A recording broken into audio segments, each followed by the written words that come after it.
The first time I saw her, she was standing in our driveway holding a clipboard like it was a weapon. Her name was Marlene Shaw, HOA president, retired realtor, and self-appointed queen of our cul-de-sac. I still remember the way her lips tightened when she saw my wife's belly. We'd just moved in a week before. The boxes were still piled high inside. I was sweaty, tired, and happy in a way I hadn't been for years. Marlene didn't care about that. She pointed at our mailbox and said it was 2 inches too short for community standard. I thought she was joking. She wasn't. By the end of that week, we'd already received 3 notices. One about the mailbox, one about lawn uniformity, and one for unauthorized garden decor. The decor was a small ceramic owl my wife had bought because she thought it looked friendly. It should have been funny, but it wasn't. Because when you've served overseas, you learn to recognize the look of someone who enjoys control. And Marlene Shaw had that look, calm, smiling, and just a little too interested in seeing what we'd do next. When we moved into Maple Ridge, I thought it was the kind of neighborhood people wrote Christmas cards about. It had that clean picture book look. White fences, trimmed hedges, identical mailboxes lined up like soldiers. The kind of place where people waved at you from their porches and kids rode bikes without helmets because their parents trusted the world. I didn't care about perfection. I cared about peace. After 12 years in the Navy, 6 of them on active deployment, I'd learned what real chaos looked like. I'd seen enough sand, metal, and fear to last a lifetime. All I wanted was quiet mornings, a cup of coffee on the porch, and my wife humming somewhere behind me. Her name's Sarah. She was 28 then, glowing in a way that felt sacred. We'd been trying for a baby for years, and the move had been part of that dream. Start fresh, build something stable before our daughter arrived. The doctor had told us it was a girl. Sarah had cried in the parking lot, the kind of cry that makes you believe in grace. She picked the house, said it had soul. It was smaller than most on the block, but it had a big oak tree out front and a swing that creaked in the wind. She said she wanted our daughter to learn to swing before she learned to run. We met some neighbors the first week, nice people mostly. A retired couple across the street who baked cookies and gave us the welcome wagon speech. A young family next door who warned us, half-jokingly, to stay on Marlene's good side. I laughed then, not realizing how serious they were. The first few weeks were calm. I was still working part-time as a trainer at the local gym, easing back into civilian life. The adjustment wasn't easy. I still woke at 4:30 a.m. out of habit, still scanned the street before pulling out of the driveway. Sarah said I'd settle in, that home would eventually feel like home. Our routines were small but sacred. Saturday mornings we'd walk to the farmer's market downtown. She'd hold my arm and we'd talk about baby names. Her favorite was Ella. Mine was Grace, after my mother. Sunday evenings we'd grill on the back deck and listen to old records, mostly Fleetwood Mac and James Taylor. I'd catch her swaying sometimes, eyes closed, one hand on her belly. There was a peace in that rhythm, the kind that makes you think you've finally outrun the noise in your head. I still remember one particular afternoon, late spring, light spilling through the blinds. I was fixing a loose step on the porch when Sarah came out with lemonade. She sat next to me, her feet up on the railing. We didn't talk much, just sat there, listening to the sound of sprinklers and distant lawnmowers.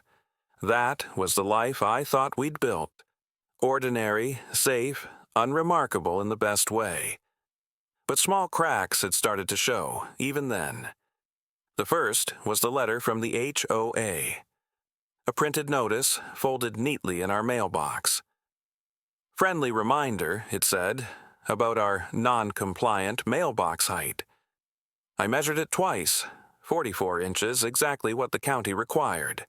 But apparently, Maple Ridge preferred 46. Sarah laughed when she read it. They must be bored, she said. I threw it away.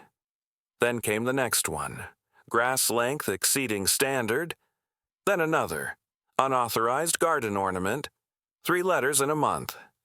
At first, I thought it was just bureaucracy, the kind of suburban nonsense people invent to feel important. But the tone of those letters, there was something smug about them, like someone wanted me to react. I didn't. I'd learned to choose my battles, but I noticed the stares. When I jogged in the mornings, people waved less. When Sarah hung wind chimes on the porch, someone complained about noise pollution. Little things, too small to fight, too constant to ignore, and Marlene Shaw, she was always there, clipping roses in her front yard, pretending not to watch, walking her little dog past our house twice a day, slowing down every time she reached our driveway. Sarah said I was imagining it. Maybe I was. But every instinct I had, the same instincts that kept me alive in places where trust could kill you, told me this wasn't random. Still, life went on. We painted the nursery pale yellow. We hung a mobile of wooden stars above the crib. I learned to breathe again. That's the cruel thing about peace. You never realize how fragile it is until someone decides to take it from you. It started on a Tuesday morning in late May. I remember because the air already felt heavy, the kind that sticks to your skin before a storm. Sarah was 7 months along by then, moving slower, her hands always resting on her belly like she was holding something too precious to trust the world with.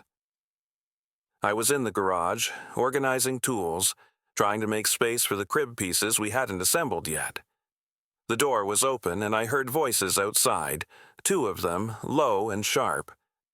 When I stepped out, Sarah was standing on the lawn with Marlene. Marlene had that clipboard again.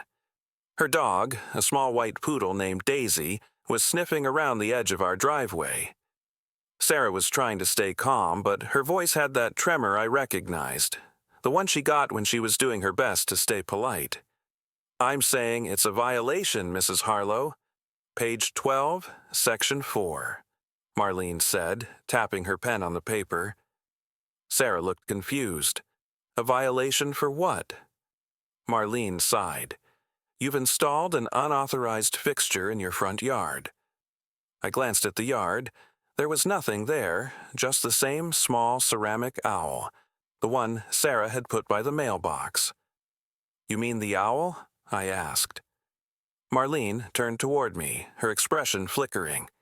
Yes, it's not part of the approved decorative list. I looked at her for a long moment. It's a garden ornament. You're saying it's illegal? She smiled, that small, tight smile people use when they think they have the upper hand. Not illegal, non-compliant, and non-compliance leads to fines. I felt the muscle in my jaw tighten. How much? $50 a day until it's removed. Sarah shifted beside me. That's absurd. Marlene shrugged as if it wasn't her problem. Rules are rules. We can't make exceptions, not even for new residents. Then she turned and walked off, her little dog trotting beside her. Sarah was quiet for a while. When she finally looked at me, there was more hurt than anger in her face. I just wanted it to look friendly, she said. I knelt down, touched the owl's smooth head. Leave it, I said. It's staying. That night, another notice appeared in our mailbox.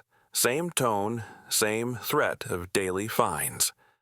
And that's when I decided to go to the HOA meeting. It was held every second Thursday in the community center, a beige building with fluorescent lights and a smell of old carpet. About 20 people were there, mostly retirees.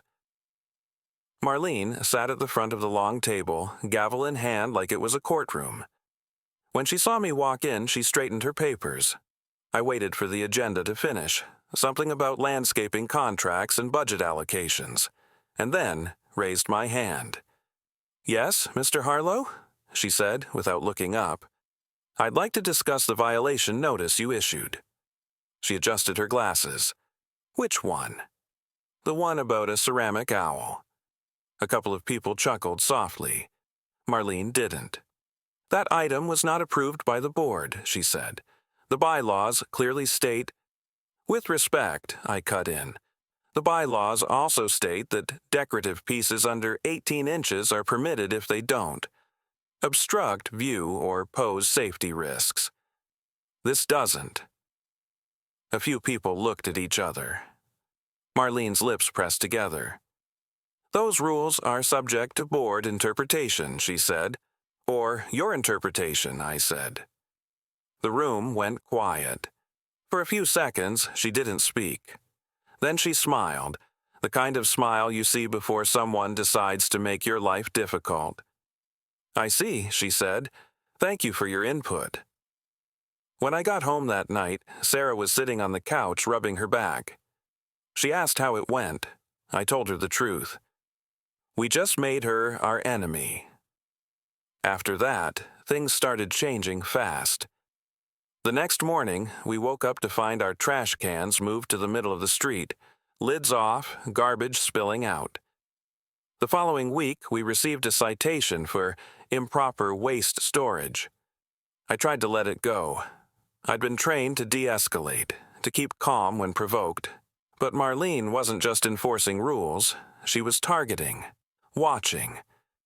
Every time Sarah watered the plants, I'd see Marlene appear on her porch with that same clipboard. Every time I mowed the lawn, she'd circle the block with Daisy, stopping just long enough to make a note. It got to the point where Sarah started avoiding the front yard altogether. She said it made her feel watched. Then came the letter, the one that changed everything. It arrived on a Friday afternoon. Plain envelope, HOA letterhead. But this one wasn't a fine or a warning. It was a formal complaint. Property of Mr. and Mrs. Harlow, under review for potential foreclosure action due to unpaid assessments and accrued fines. $5,000. That's what the letter said we owed. Sarah read it twice, her hands shaking. We paid our dues, she whispered. We had. Every month on time. I checked the payment records. Every one of them cleared. But the HOA ledger attached to the letter said otherwise. It listed non-compliance penalties for the mailbox, the lawn, and the owl, backdated months. Marlene had built a case on paper. When I called the number on the letter, the receptionist said, all disputes must go through the board. The board, of course, meant Marlene. That night, Sarah cried in our kitchen. Not because of the money, because she was scared. What if they can actually take the house? She asked. I didn't have an answer. I just put my arm around her and stared out the window at the oak tree swaying in the dark. The swing moved a little in the wind, creaking softly. And that's when I knew peace wasn't coming back on its own. I didn't sleep much after that letter. When you've been trained to survive high-stress environments, you learn to manage fear by turning it into action. So that's what I did. I started documenting everything. Every notice, every letter, every strange thing that happened. Dates, times, photos. I kept it all in a black notebook. Sarah called it your field log. Half teasing, but I could tell she was relieved I was doing something. At first, I thought I was just being cautious. Then, things started to feel calculated. A week after the foreclosure letter, a city inspector showed up unannounced, said he was responding to a community complaint about hazardous materials in our garage. He looked embarrassed when he saw it was just tools and boxes. This happens sometimes, he said quietly. Usually it's nothing. I didn't have to ask who filed the complaint. That night I found a note taped to our door. Rules exist for a reason. Everyone must follow them. No signature, but the handwriting, that neat looping cursive, looked familiar. Sarah wanted to call the police. I told her not yet. I didn't want to give Marlene the satisfaction of watching me react. Instead, I went to the HOA office the next morning. The door was locked, even though the posted hours said open. Through the window, I could see Marlene at her desk. She looked up, saw me, then picked up the phone and turned her chair away. That was the moment I understood this wasn't just pettiness. It was personal. The neighborhood started to change too. The people who used to wave at us now looked the other way. One couple, Tom and Linda, who'd invited us to their barbecue once, stopped saying hello altogether. When I passed them on my morning run, Tom nodded stiffly and kept walking. Sarah said maybe people just didn't want to get involved. I said maybe someone was telling them not to. A few days later, I found out I was right. I ran into the retired mail carrier Carl at the post office. He was one of those old-school guys who'd worked every street in town. When I told him our mail had been arriving, opened and resealed, he frowned. "That's a federal issue," he said. "But between us, you didn't hear it from me. Someone from your HOA asked me if I could verify your forwarding address. Said they heard you might be moving soon." We weren't. But Marlene wanted people to think we were. Sarah tried to keep things normal. She focused on the baby, spent her afternoons setting up the nursery, folding tiny clothes. I'd catch her humming softly sometimes, pretending everything was fine. But her hands shook when she checked the mailbox, and she flinched whenever the doorbell rang. That was the hardest part. Watching peace leave her body piece by piece. I started making calls. County Housing Department, local lawyer, even a veterans legal aid group. Most people said the same thing. HOA disputes are civil matters. You can contest it, but it'll take time. Time wasn't something we had. The foreclosure notice gave us 30 days to respond. After that, the HOA could file a lien. Even if we eventually proved it false, the stress alone could bury us financially. One night, after another sleepless stretch, I sat at the kitchen table with all the paperwork spread out in front of me. Sarah came in quietly, her hair tied back, her belly outlined by her nightgown. "You're going to make yourself sick," she said. I looked at her, trying to find the words. "She wants us gone, Sarah, and if she can't push us out, she'll break us from the inside." Sarah looked down at the papers, the red stamps, the signatures, the ledger of imaginary fines. Then she did something I'll never forget.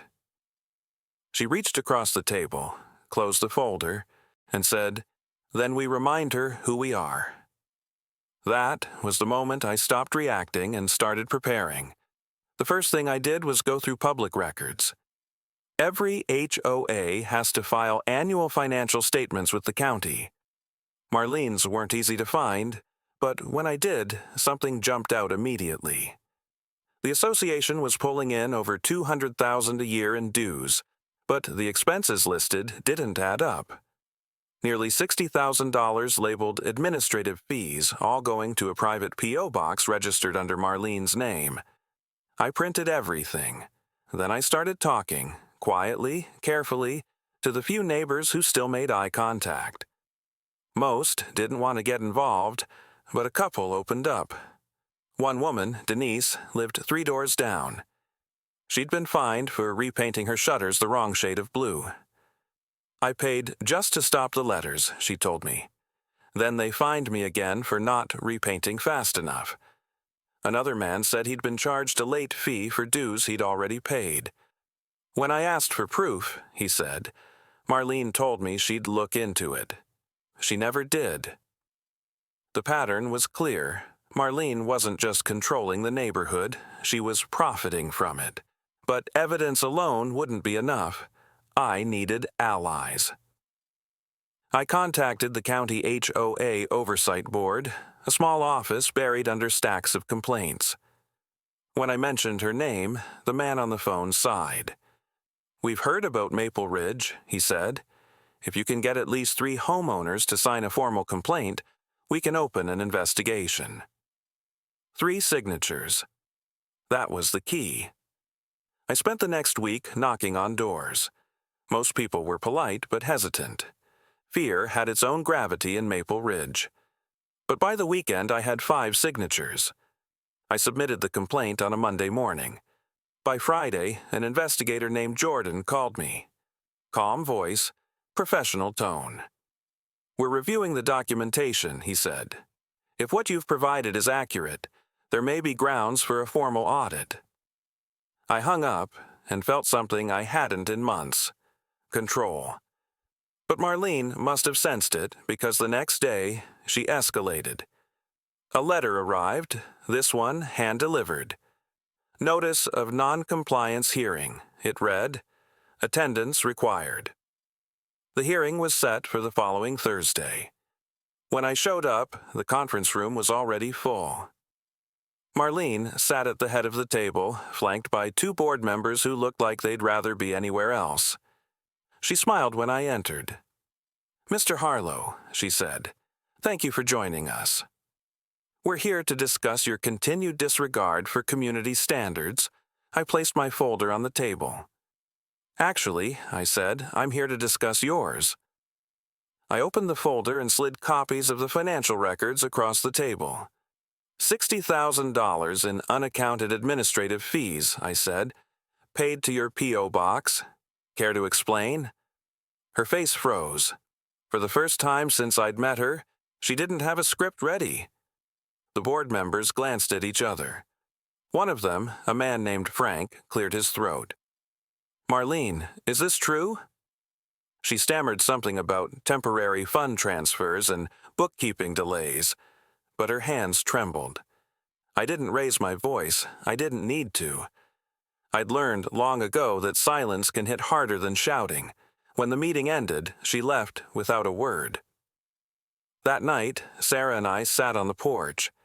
The air was cool, the oak tree swaying gently. For the first time in months, she looked at peace. "What happens now?" she asked. "Now," I said, "we wait."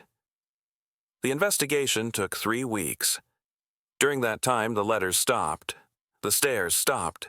Even Marlene disappeared, her car gone from the driveway, her roses untrimmed. Then, one morning, a thick envelope arrived from the county. The audit confirmed what we'd found: misappropriated funds, falsified records, and personal use of HOA dues. 2 weeks later, Marlene resigned. I didn't celebrate. I just stood on the porch with Sarah, watching the neighborhood return to something almost normal. People started waving again. The young family next door brought cookies. Someone left a note in our mailbox that simply said, "Thank you." It wasn't victory. It was relief. The day the audit results became public, I thought I'd feel vindicated.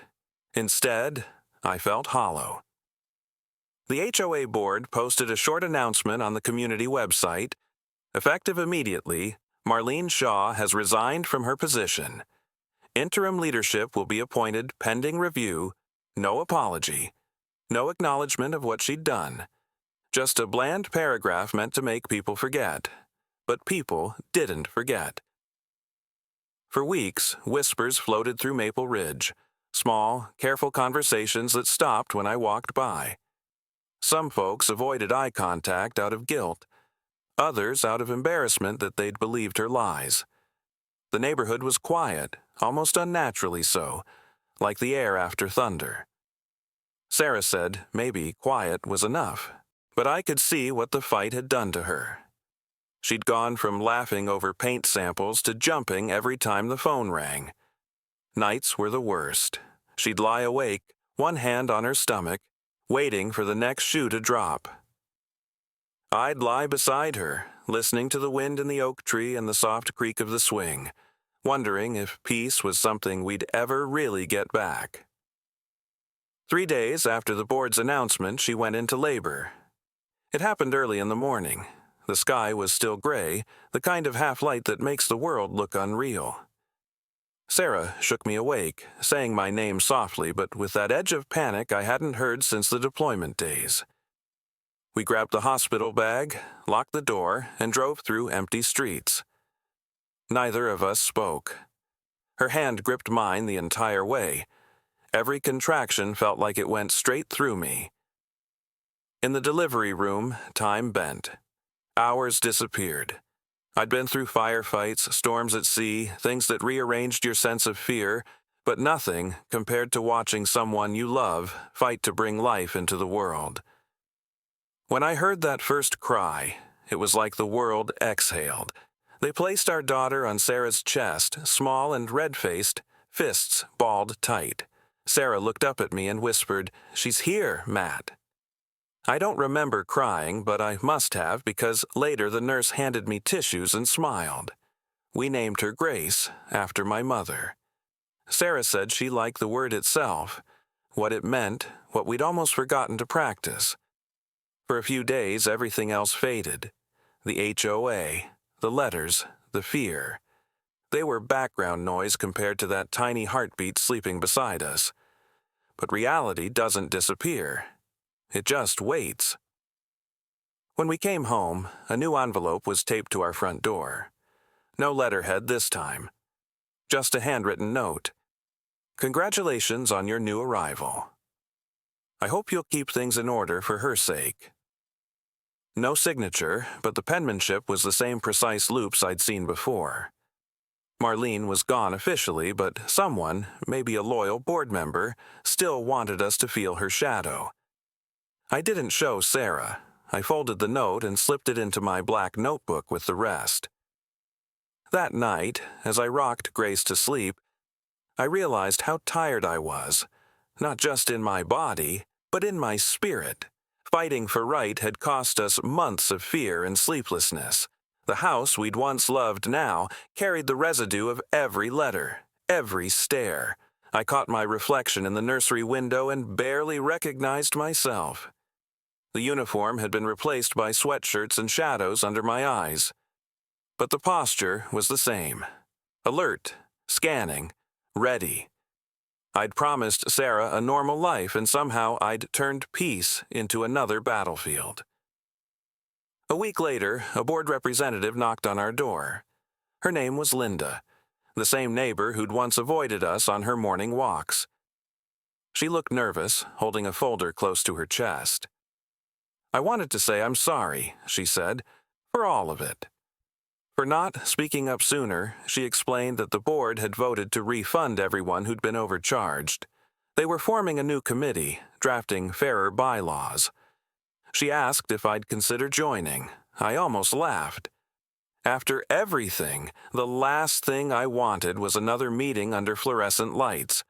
But Sarah touched my arm and said quietly, "Maybe that's how it really changes, when good people stay." So I said yes. The first meeting I attended felt strange. No gavel, no clipboard, no condescending smiles, just a handful of neighbors sitting in folding chairs trying to repair something they'd let break. We talked about transparency, community gardens, even a summer block party. It all sounded small, but small things were how this neighborhood had started before fear crept in. Afterward, Linda stayed behind. "I heard Marlene's moving," she said. "Her house is on the market. She's going to live with her daughter in Arizona." I nodded, but didn't answer. Driving home, I passed her property. The roses were dying, untrimmed for the first time since we'd arrived. A "for sale" sign leaned slightly in the yard. I didn't feel satisfaction, just a kind of quiet closure, like turning the last page of a book you don't plan to reread. That night, after we put Grace down, Sarah and I sat outside beneath the oak tree. The air smelled like cut grass and rain. She leaned her head on my shoulder. "Do you ever wish we'd just moved somewhere else?" she asked. I thought about it. "Every day," I said. "But if we had, she'd still be doing this to someone else." Sarah was quiet for a long time. Then she said, "Maybe that's what grace really is. Doing what's right, even when it costs you peace." Her words settled into me, deeper than I wanted to admit. We stayed out there until the baby monitor crackled and Grace let out a soft cry. Sarah went inside first. I stayed behind, watching the porch light spill across the swing. It swayed gently in the breeze, the chain creaking in rhythm with the crickets. That sound, the same one I'd heard on the night everything started, no longer felt like warning. It felt like life resuming. Fragile, imperfect, but alive. By the time I followed Sarah inside, I knew something had shifted. The war was over, at least the visible one. The rest, the quiet rebuilding, the trust, the forgiveness, would take longer. but we'd survived it together. And in some strange way, that survival was its own kind of victory. Time moved differently after that summer. It wasn't marked by letters or warnings anymore. It was marked by smaller, gentler things. The first time Grace slept through the night. The first time Sarah laughed without catching herself halfway through, like laughter had become a habit she had to relearn. The house stopped feeling like a war zone, but it didn't feel like home yet either. Not right away. I guess healing doesn't come when the noise ends. It comes when silence stops feeling dangerous. For months, I kept expecting something else to happen. A new letter, a knock at the door, another anonymous complaint, but none came. The mailbox stayed empty except for bills and birthday cards from my sister in Ohio. The swing still creaked at night, the same rhythm as before. At first, it kept me awake. Then one evening, I realized I'd stopped noticing it. It had become background again, not a signal, just sound. That was when I knew we were really moving on. The new HOA board worked differently. Transparent meetings, open budgets, decisions made in daylight. I didn't like sitting in those chairs, but I did it anyway. Sarah said it was good for me, a reminder that not all authority turns into control. Sometimes when a new family moved in, I'd walk over and introduce myself. Tell them about trash days, recycling pickup, the best diner on the corner, normal neighbor stuff. I never mentioned what the place had been like before, but once, about 6 months after Grace was born, a young couple asked if it was true what they'd heard, that there'd been some kind of scandal with the HOA. I said, yeah, but we cleaned it up, and I meant we, not just me, because something had shifted in everyone. People waved more. Kids played outside again. There was this shared awareness that peace isn't automatic, it's something you protect together. We even had that summer block party Linda kept talking about. Someone brought a grill, someone else played guitar. Sarah sat with Grace on her lap under the oak tree, sunlight slipping through the branches. I stood a few feet away talking with a neighbor, and for the first time since we'd moved in, I didn't feel like I had to be watching. I just was. One evening in late autumn, I found something while cleaning out the garage, the black notebook, my field log. It was full. Dates, names, photos, notes from calls, printed copies of every letter. My handwriting was tight and controlled, like I'd been carving every word. I flipped through it, page by page. Each one was a snapshot of tension, proof of how hard I'd clung to control when everything else was falling apart. Sarah came out with a mug of tea and stood beside me. "What's that?" she asked. "My old playbook," I said. She didn't say anything for a while, then she said, "You can throw it away now." I looked at her, then at Grace, sitting on the porch with a picture book. She was starting to babble words, pointing at the moon every night like it was new. So I tore the notebook in half. Not out of anger, more like closure. The pages fell into the bin with a soft sound, almost like relief. Sarah smiled. "Finally off duty?" "Yeah," I said, "for real this time." Winter came early that year. Maple Ridge looked different under frost, quieter, softer. I spent more time at home, less at the gym. Sometimes I'd take Grace for walks around the block in her stroller. The same neighbors who once avoided us now stopped to say hi, to smile at her. The world had tilted back towards something normal. But every now and then I'd catch a glimpse of Marlene's old house. The new owners painted it a cheerful yellow. The roses were gone, replaced by wildflowers. Life had filled in the space she'd left behind. There was one thing she couldn't take, the oak tree. Its roots ran deep, even through the years of storms and pruning and neglect. I used to think it was a reminder of her, how she'd used its shade to watch us, how it had been part of all the bad memories. But one morning, as the sun hit it just right, I realized it had been ours the whole time. It had seen everything, and it was still standing. Maybe that's what healing looks like, not pretending it never happened, but knowing you're still here after it did. The following spring, Sarah hung the ceramic owl back by the mailbox. Same spot, same tiny chip on the wing. I asked if she was sure. She smiled.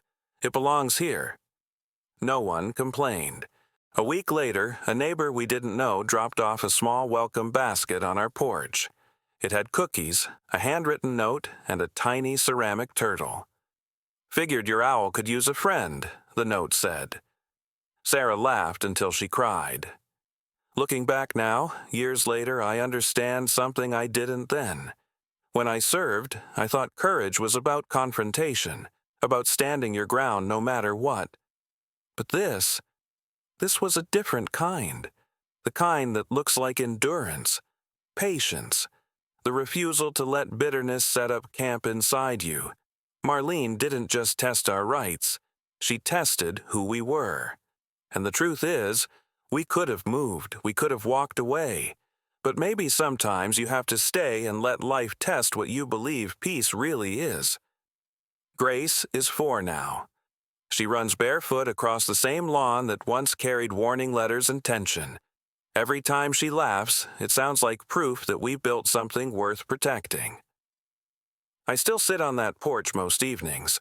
Same chair, same creaking swing, but the sound doesn't bother me anymore. It reminds me that life keeps moving, even after it's been interrupted. Peace isn't something you find. It's something you keep choosing, one quiet day at a time. It's been almost 8 years since that first letter showed up in our mailbox. Sometimes it feels like a lifetime ago, sometimes like it was yesterday. The neighborhood looks different now. Kids who used to ride bikes in front of our house are in high school. The trees have grown thicker. The streets feel softer, slower.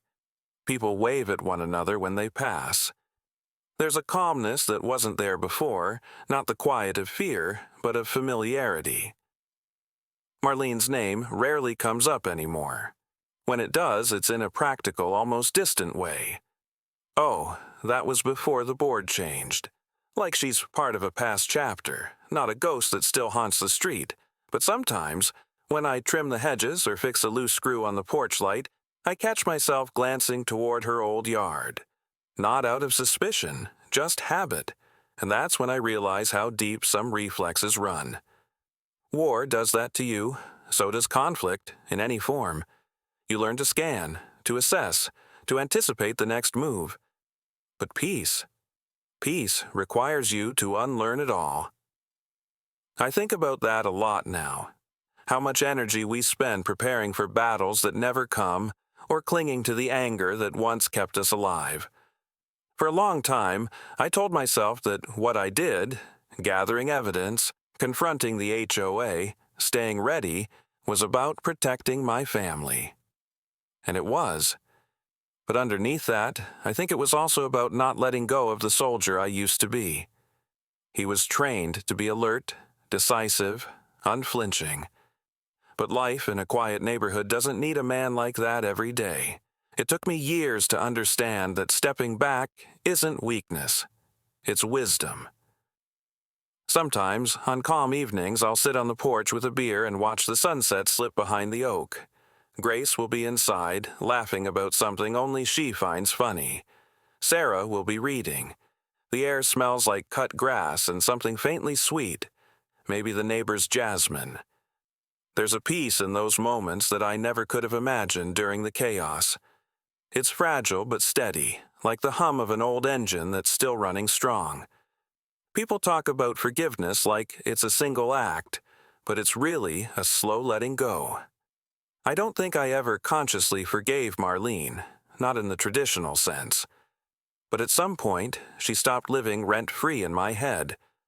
I stopped replaying the sound of her voice, the way she used to say community standards like it was scripture. I just stopped giving her power. And that's its own kind of forgiveness. I've thought about writing to her once or twice.